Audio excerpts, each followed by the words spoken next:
The United States and the rest of the groups of 7 major economies have unveiled new sanctions and export controls on Russia of its invasion of Ukraine.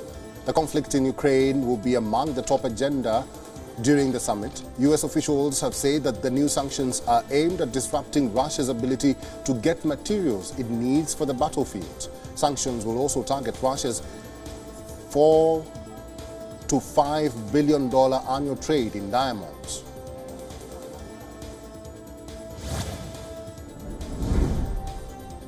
French President Emmanuel Macron and Japanese Prime Minister Fumio Kishida met for bilateral talks today ahead of the G7 summit in Hiroshima. Macron told Kishida that the summit would provide a time for unity on the war in Ukraine. It would also allow leaders to make progress on numerous issues, including energy, climate, artificial intelligence, and the economy. The two sides also emphasized upon deepening bilateral cooperation.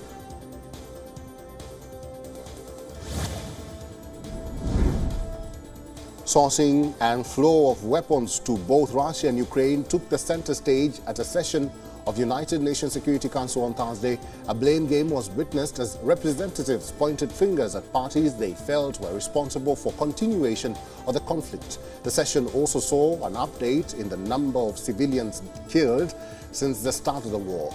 The latest figure now stands close to 24,000. The session took place in the backdrop of a new package of sanctions announced by the United States and other G7 economies targeting Russia.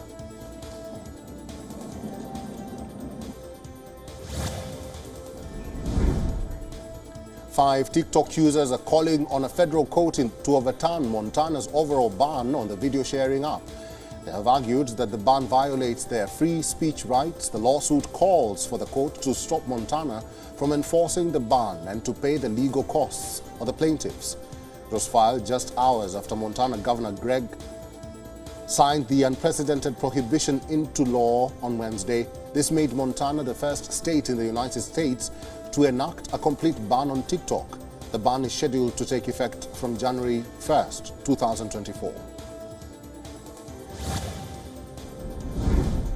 The United States called out Iran on halting executions of 3 people on Thursday. The death sentences pertain to anti-government protests which started after death of a Kurdish woman in police custody. The appeal was made by the State Department Deputy Spokesperson Vedant Patel. He said that execution of the 3 men would be an affront to human rights.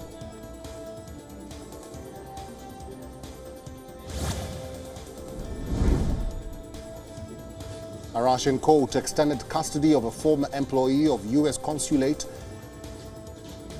in Vladivostok by 3 months on Thursday. The detainee, Robert Shonov, faces charges of cooperating with a foreign state. U.S. State Department has condemned the arrest and said that Shonov worked at now-closed U.S. consulate for over 25 years. He is being held in Moscow's Lefortovo pre-trial detention center.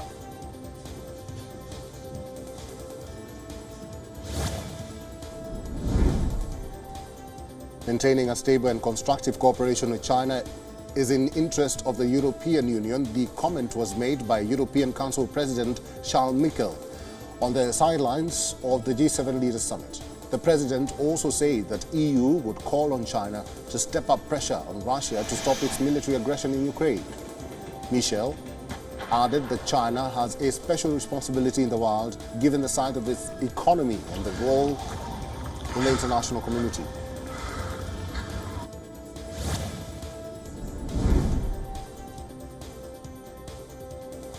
China's President Xi Jinping has unveiled an ambitious plan to help elevate Central Asia to the next level of its development. Xi, while addressing the ongoing China-Central Asia Summit, said that world needs a Central Asia that is stable, prosperous, harmonious, and well-connected.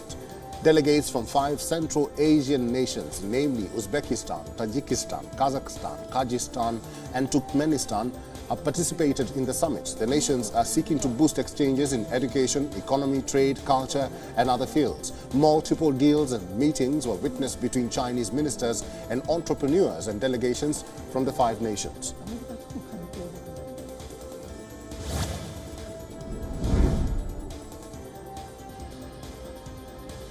Greece's main opposition leader Alexis Tsipras held his main campaign rally in central Athens on Thursday.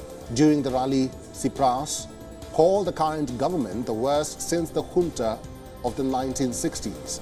He also criticized it for not doing enough for tackling inflation, which has plagued the country since past 1 year. The country will hold parliamentary elections on the 21st of May.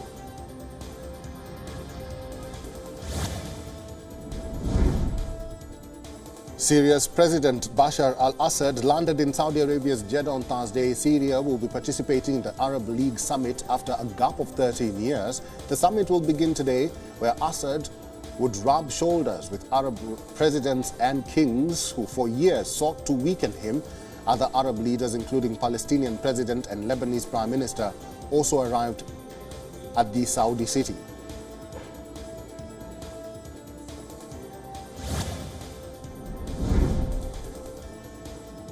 South Korean President Yoon Suk-yeol turned down a controversial nursing bill that defined the roles and responsibilities of the nurses in the country. The bill, which was heavily pushed by the country's main opposition party, was vetoed on grounds that it causes excessive conflicts among medical professionals. Nurses in South Korea have been demanding a separate law that specifies their roles and duties. Currently, the Medical Professionals Act governs all medical professionals in the country. This act states that nurses should carry out medical services under the guidance of doctors.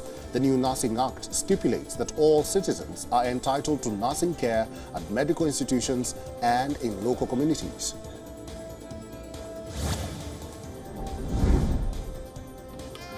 Tens of thousands of Israeli nationalists marched through Jerusalem on Thursday. Among their attendees was the Israeli Minister of National Security, Itamar Ben-Gvir.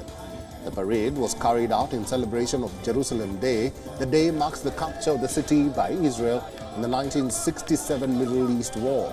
During the march, nationalists danced and chanted in celebration. Around 2,500 officers were assigned to safeguard the march. However, some instances of heated confrontations were witnessed.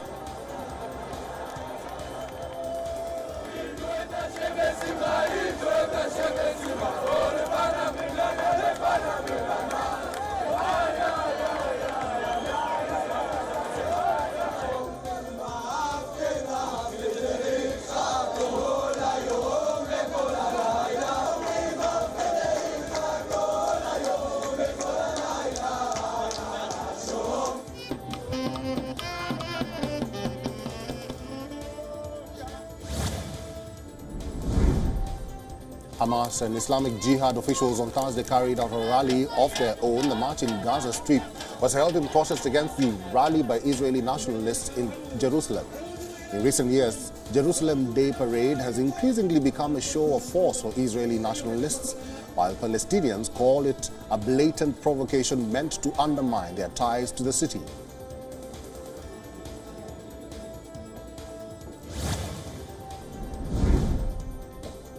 Thousands of Argentines marched through the streets of Buenos Aires on Thursday. The demonstration was done in protest to a deal by the International Monetary Fund. The protesters denounced lack of jobs, low wages and hunger. Props such as empty pots and giant baskets of food are used by demonstrators to bring attention to their demands. The participants included social and workers' organizations from all over the country. They marched towards the offices of the Ministry of Social Development.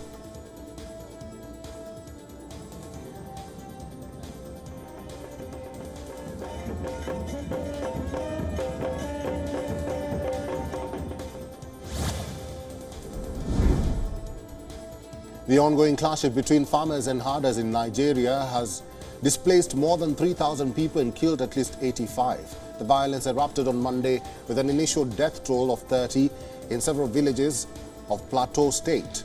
Several villages in the Mangu district of the state were caught up in the violence on Thursday, forcing residents to flee.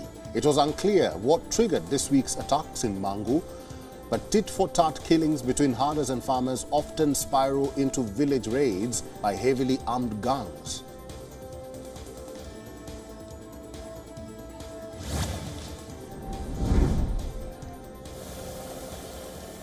The bodies of 3 adults, fatal victims of a plane crash in the Colombian jungle, were recovered by the authorities on Thursday. However, the fate of the 4 missing children is still unclear. The bodies were discovered on May 16th, but because of being in a difficult location, along with poor weather conditions, rescue got delayed. The plane carrying 7 people had issued a Mayday alert due to engine failure in the early hours of May 1st. Information from the Civil Aviation Authority suggests the children aged 13, 9 and 4, as well as an 11-month-old baby escaped the plane and set off into the rainforest to find help.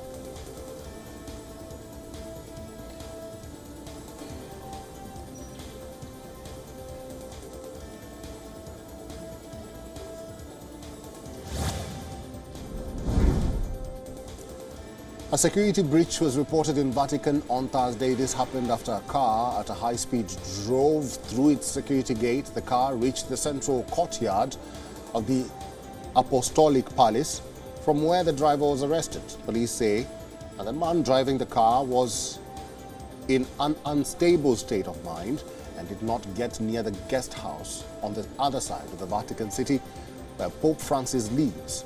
The man was placed in a cell in the Vatican's small jail and was examined by Vatican doctors.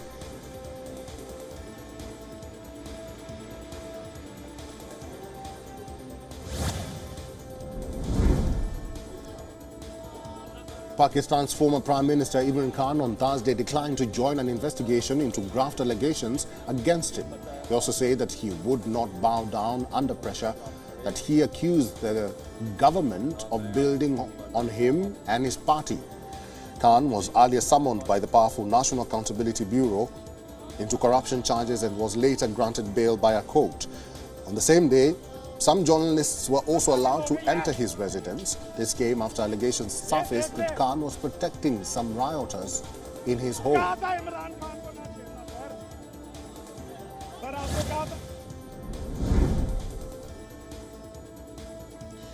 3 Indian naval ships arrived in Myanmar's Yangon city on Thursday to provide relief material to Myanmar, which has been devastated by Cyclone Mocha. The campaign has been termed as Operation Karuna. The relief material includes items like food, medicine, water pumps, portable generators, clothes, and other sanitary and hygiene items. India's External Affairs Minister Dr. S. Jaishankar announced on Twitter that another ship would shortly be joining the 3 ships.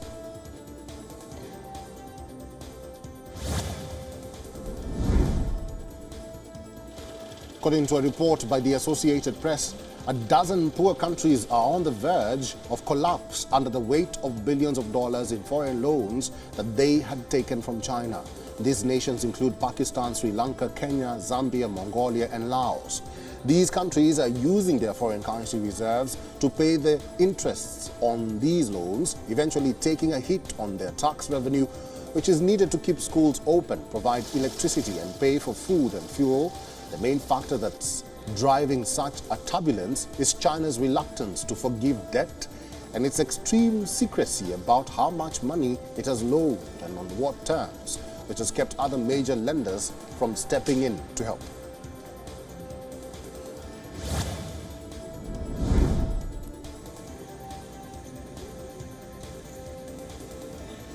The death toll from floods that devastated an area of northeastern Italy rose to 13 on Thursday.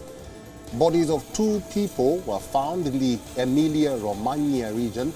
As per local media, the 2 victims were farmers in their 70s who may have been electrocuted while trying to move a fridge inside a flooded house. With 10,000 people already displaced, authorities in Ravenna issued an immediate evacuation order early Thursday morning for 3 more villages threatened by the floods.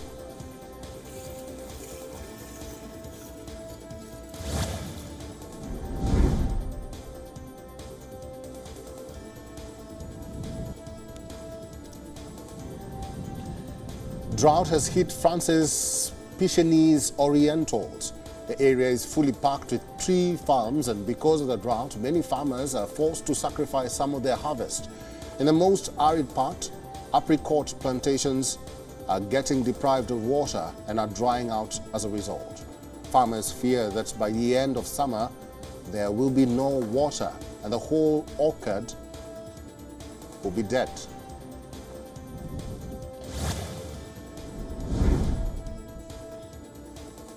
Paleontologists in Argentina have discovered the remains of a gigantic new species of a long-necked herbivorous dinosaur.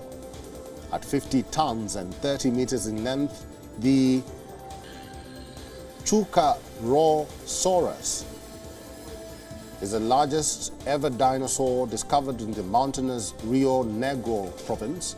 Around 140 dinosaur species have been discovered in Argentina, ranking it among the top 3 countries for research and discoveries.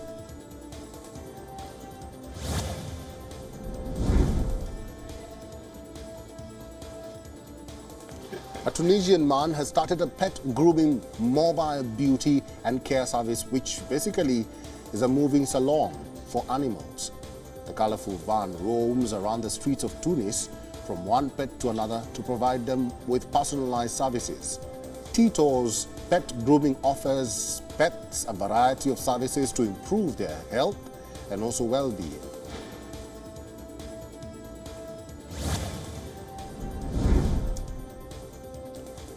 At a center city in Yemen's Sana'a, dozens of women gathered and learned the art of embroidering traditional belts. The belts are traditionally made with intricate designs and often embroidered with gold or silver threads. These are generally handmade and is a painstaking task which takes weeks, but recently these are being made to the use of machines.